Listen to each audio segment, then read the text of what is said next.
When was the last time a car made you turn your head?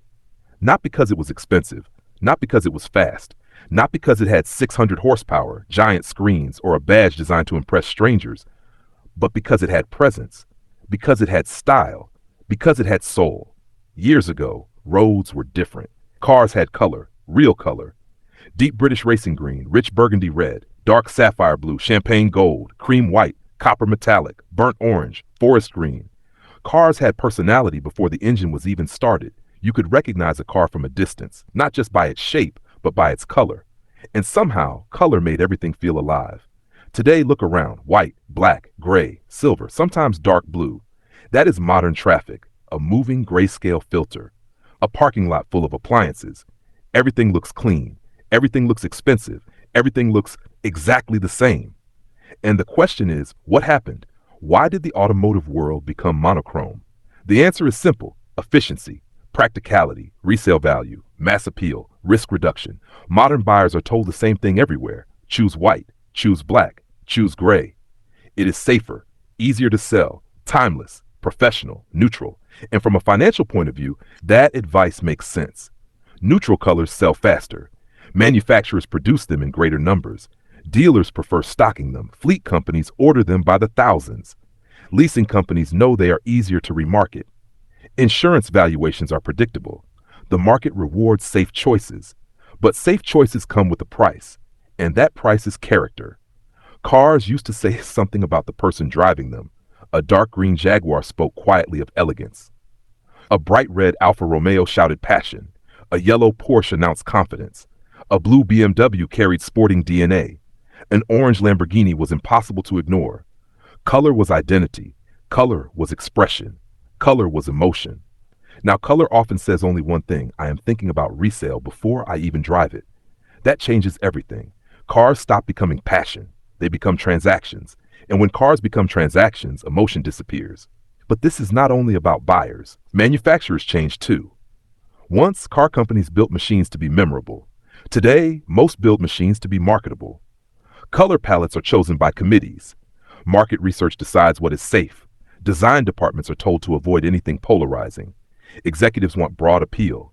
Nothing controversial, nothing risky, nothing bold. The result? Cars designed not to offend anyone, and not to excite anyone either. And there is irony in all this.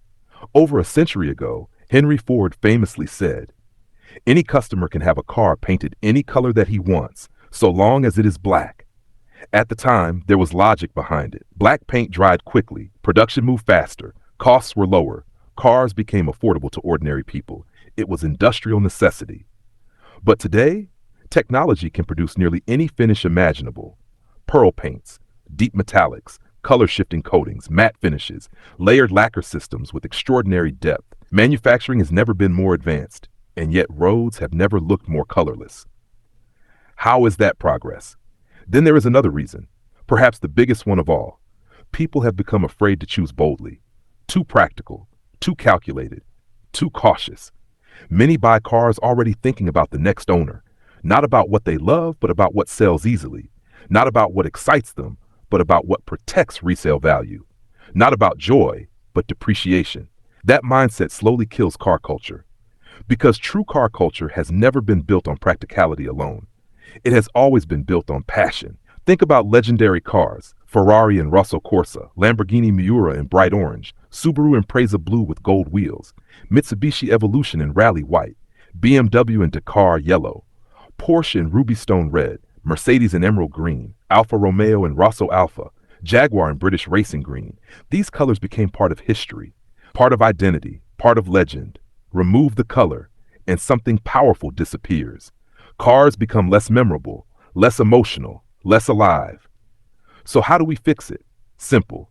Choose with your heart sometimes, not always with spreadsheets, not always with resale calculators, not always with fear. Choose what makes you look back after parking. Choose what makes you smile before opening the door. Choose what feels special. Because maybe selling a bright green car is harder one day, but loving it every day is much easier. And that matters more. Cars are not refrigerators. They are not washing machines. They are not smartphones on wheels. At their best, they are art, engineering, emotion, character, memory, experience. And color is part of that story. So maybe the real question is not which color sells best. Maybe the better question is which color makes you feel something. Tell me in the comments, what is the greatest automotive color ever made?